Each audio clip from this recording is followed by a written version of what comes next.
Hello everyone, welcome back to my class. कैसे हैं आप लोग? आई होप आप हमेशा की तरह बहुत अच्छे होंगे। दोस्तों, आज हम स्टार्ट करने जा रहे हैं अपना theory base of accounting. Yes, नाम से ही आपको पता चल गया होगा, ये चैप्टर प्योर थ्योरी होने वाला है। ये चैप्टर आने वाले प्रैक्टिकल चैप्टर्स के लिए एक बेस चैप्टर साबित होगा। यस, तो चलो शुरू करते हैं। सबसे पहले हम इसके अंदर पढ़ेंगे अकाउंटिंग प्रिंसिपल्स। हम बात करते हैं अकाउंटिंग प्रिंसिपल्स क्या होते हैं। अकाउंटिंग प्रिंसिपल्स अब जब बात आती है अकाउंटिंग प्रिंसिपल्स क्या होते हैं, तो अकाउंटिंग प्रिंसिपल ऐसे रूल्स या नॉर्म्स होते हैं जो यूनिवर्सली क्या होते हैं, एक्सेप्टेड होते हैं। यूनिवर्सली उनको एक्सेप्ट करा जाता है, उन्हीं के बेस पर सारे अकाउंटेंट अकाउंटिंग करते हैं। वर्ल्ड का कोई भी कंट्री हो, अगर किसी को अकाउंटिंग करनी है तो इन्हीं प्रिंसिपल्स को फॉलो करके वो अपनी अकाउंटिंग करता है। मेरे साथ आओ लिखते हैं accounting principles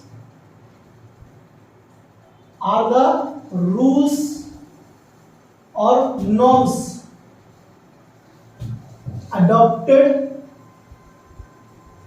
by accountant universally while recording of accounting business transaction.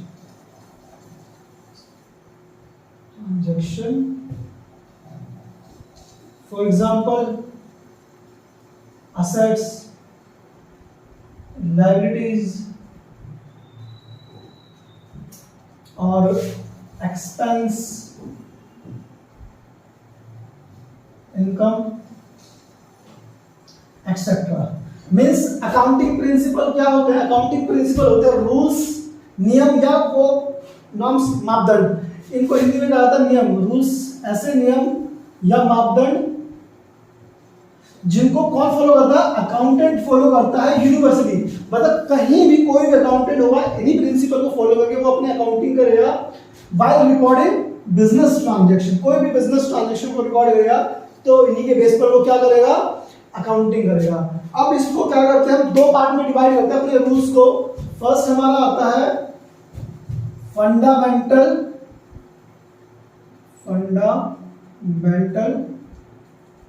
Accounting assumption, या इसको दूसरे नाम से भी जानते हैं अकाउंटिंग प्रिंसिपल, अकाउंटिंग कॉन्सेप्ट्स, क्या बोलते हैं इसको, या फिर accounting concepts.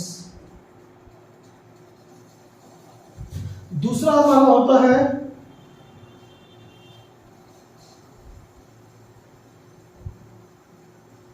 Accounting principles.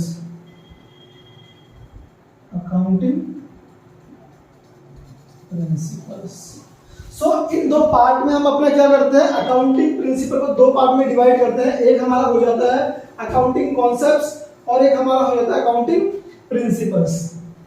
Okay, अब हम फंडामेंटल अकाउंटिंग असम्पशंस को तीन पार्ट में डिवाइड करते हैं।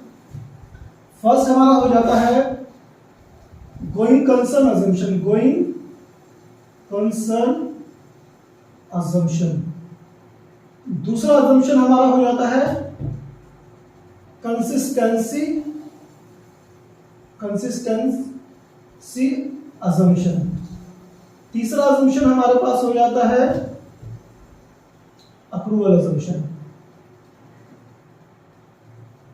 दोबारा समझते हैं, फंडामेंटल अकाउंटिंग असम्पशन वो असम्पशन होती है जब हम अकाउंटिंग करते हैं तो कुछ ये अज्यूम करके चलेंगे, मानकर चलेंगे कि ऐसा ही होगा।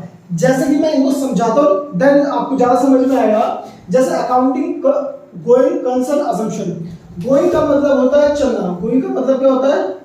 चलना। और कंसर्न, देखो बच्चों यहाँ पे कंसर्न का मतलब है कोई भी बिजनेस, कोई भी ऑर्गेनाइजेशन या कोई भी इंटरप्राइज, इंटरप्राइज की बात कर रहे हैं, मतलब कोई भी संस्था जो कि क्या है, बिजनेस हो या नॉन बिजनेस हो, ऐसी कोई भी संस्था, वो बिजनेस भी हो सकती है, ऑर्गेनाइजेशन भी हो सकती है, इंटरप्राइजेस भी हो सकती है। अब बात करते हैं गोइंग कंसर्न क्या कहता है। गोइंग कंसर्न कहता है कि आपका बिजनेस लंबे समय तक चलेगा, मतलब ये अज्यूम करके चलेंगे जो आप अकाउंटिंग करने जा रहे हो वो आप क्या अज्यूम करके चलोगे कि ये आपका बिजनेस कैसे चलेगा, लॉन्ग टाइम तक चलेगा। तो ये इसकी अब डेफिनेशन अगर मैं बताऊं तो ये कहता है this assumption states that business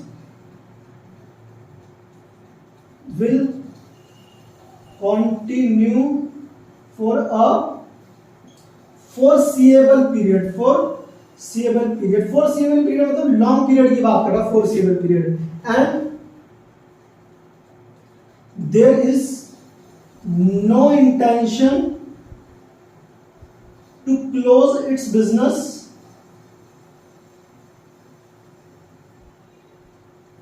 or scale down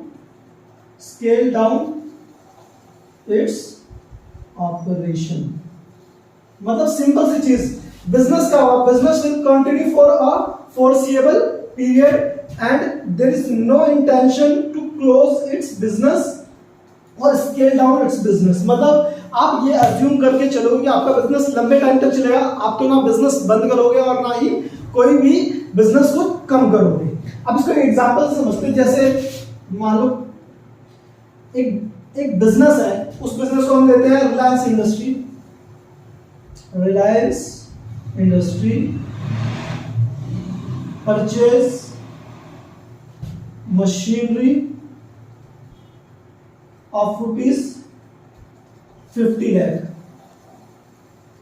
अब क्या कर रहा है, रिलायंस इंडस्ट्री ने बिजनेस मशीन परचेज करा है, एक मशीन परचेज करी है 50 लाख की। अब मुझे बताओ, अगर कोई भी बिजनेस अगर मशीन खरीद रहा है वो भी 50 लाख रुपए की, इसका मतलब यह है कि वो बिजनेस लॉन्ग टाइम तक अपने आप को रखना चाहता है, तभी तो वो इतना कोई भी मशीन होगी उसकी लाइफ कम से कम कितनी होगी, कम से कम उसकी लाइफ 10 to 15 ईयर्स होगी ही होगी। सो ये मानकर चल रहे हैं कि ये बिजनेस लॉन्ग टाइम तक चलेगा, इसलिए उन्होंने क्या करा, बिजनेस खरीदा है और मशीनरी खरीदी। अगर ये मशीन नहीं खरीदते तो ये अजम्पशन नहीं फॉलो होता। अभी इन्होंने मशीन खरीदा, it means going concern assumption follow हो रहा है। आई होप आपको ये कॉन्सेप्ट, ये अजम्पशन बहुत अच्छे तरीके से समझ में आ रहा होगा। आओ अब हम अपने दूसरे अजम्पशन की तरफ चलते हैं। कंसिस्टेंसी से आप समझ रहे हो लगातार, क्या होता है, लगातार। अब इसकी बात आती है, ये कहता है this assumption states that accounting principle or practices once selected, एक बार जो सिलेक्ट कर लिया, applied year after year।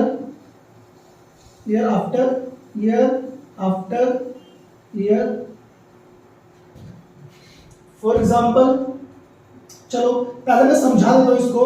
क्या रहा, ये अजम्पशन कहता है आपने कोई भी प्रिंसिपल या practice once selected applied year after year, आपने जो भी कोई भी प्रिंसिपल है या कोई भी प्रैक्टिस एक बार आपने सेलेक्ट कर लिया है तो आपको उसी मेथड को एक्सेप्ट करके चलना है। एग्जांपल से मैं बताता हूं इसकी प्रॉब्लम क्या हो सकती है अगर आपने चेंज करा तो बार बार। आप मुझे बताओ, अगर आप अपना एक बार कैरियर सेलेक्ट कर लेते हो, मेरे को ये चीज करनी है और उसी के लिए मेहनत करते हो, तो क्या होता है, आपके लिए भी ठीक रहता है और वो इजीली अचीव भी हो जाता है जो आप करना चाहते हो। मगर आप अगर सोचो आपने 2 साल कोई और कोर्स करा, फिर उसके बाद आप चेंज करो, फिर उसके 2-3 साल बाद चेंज कर रहे हो, क्या ये सही मेथड रहेगा?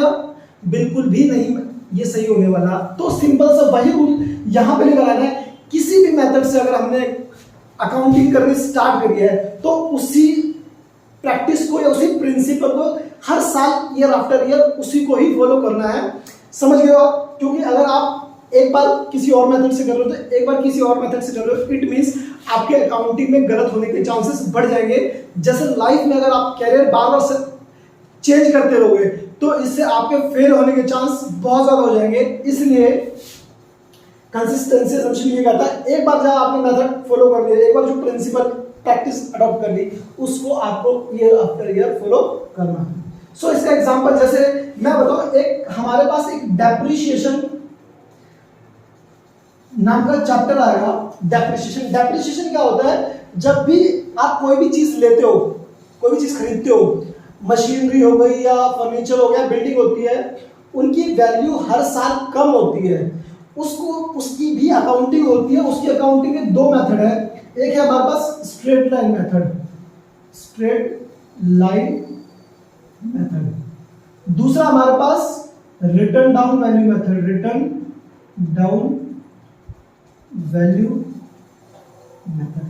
तो सिंपल सा, अब अकाउंटिंग के लिए अगर आपने डेप्रिसिएशन इससे कैलकुलेट कर रहे हो तो आपको इसी को ईयर आफ्टर ईयर फॉलो करना पड़ेगा। और अगर आप इस मेथड को फॉलो कर ले, क्योंकि दोनों ही इक्वली एक्सेप्टेबल है, आप ऐसा नहीं कह सकते कोई इसमें से बेस्ट है कोई सेकंड नंबर पर, नहीं, दोनों इक्वली एक्सेप्टेबल है। तो आप इससे कर सकते हो तो भी ठीक है, आप इससे कर सकते हो तो भी ठीक है, बट आपने जिससे भी स्टार्ट करा है आपको उसको एक बार सिलेक्ट करोगे और ईयर आफ्टर ईयर उसी को ही फॉलो करते चलना है।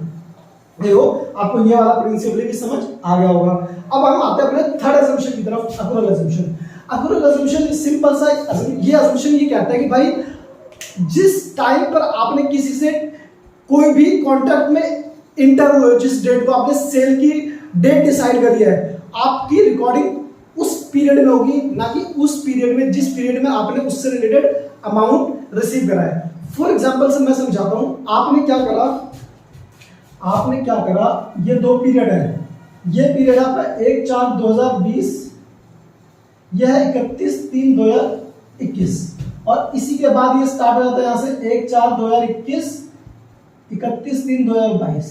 अब आपने यहां पे क्या करा, यहां पर आपने किसी से डील करी कि मेरे को आपने सेल कर दी, मतलब आपने क्या करा, गुड्स बेच दी किसी को।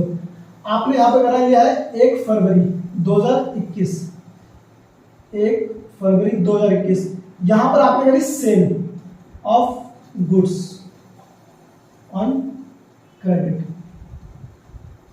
आपने यहां पर गुड्स बेचे उधार, आपने यहां पे गुड्स बेचे, बट उसकी पेमेंट आपने जो सेल करी वो इस पीरियड में करी, बट आपको पेमेंट मिली 10/4/2021, मतलब इस पीरियड में 1/4/2021 से लेकर 31/3/2022 का पीरियड इस साल आता है। मतलब आपने जो सेल तो करी इस पीरियड में, बट उसका पेमेंट आया इस पीरियड में। तो ये असम्पशन यही कहता है आपको रिकॉर्ड तब करना है जब आपने सेल करी, मतलब इस पीरियड पे ही रिकॉर्ड कर देना है, इस पीरियड पे आपको रिकॉर्ड नहीं करना है। दिस असम्पशन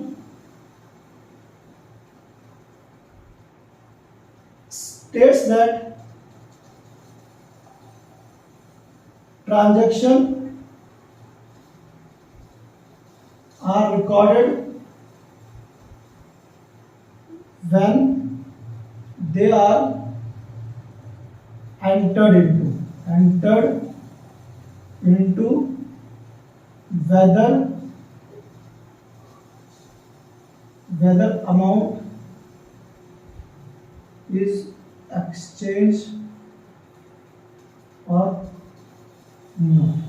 Simple सा, this assumptions state that transaction are recorded when they are entered into, जैसे हमने एंटर करी, किसी से डील करी, उस दिन रिकॉर्ड होगी whether amount is received or not, चाहे इस दिन अमाउंट मिला हो या नहीं मिला हो। आपको जो ये रिकॉर्डिंग करनी है वो इस पीरियड में करनी है, ना कि इस पीरियड में जिस पीरियड में आपने उसके रिगार्डिंग सेल के रिगार्डिंग पैसे मिले। आपको समझ में आ गया। एक एग्जांपल से समझ लेते हैं। फॉर एग्जांपल एक कंपनी थी, अडानी कंपनी, सी होगा मतलब company sells his goods to Ambani on 1st February 2021, but of rupees 50 crore, but amount received on 10th April 2021. This transaction recorded in the year 2021. मतलब इसको रिकॉर्ड हम कब करेंगे, इस पीरियड में करेंगे, ना कि इस पीरियड में. आई होप आपको तीनों असम्पशन बहुत अच्छे तरीके से समझ में आ गए होंगे, क्योंकि मैंने पूरी कोशिश करी कि कितना इजी से इजी तरीके से इस असम्पशंस को आप तक पहुंचाया जाए. सो आपको अगर मेरी वीडियो पसंद आए तो मेरे चैनल को सब्सक्राइब करें, लाइक करें, शेयर करें, और अगर आपको कोई भी डाउट हो अकाउंटिंग असम्पशन से, प्रिंसिपल से रिलेटेड, तो मुझे कमेंट करके जरूर पूछें. Thank you.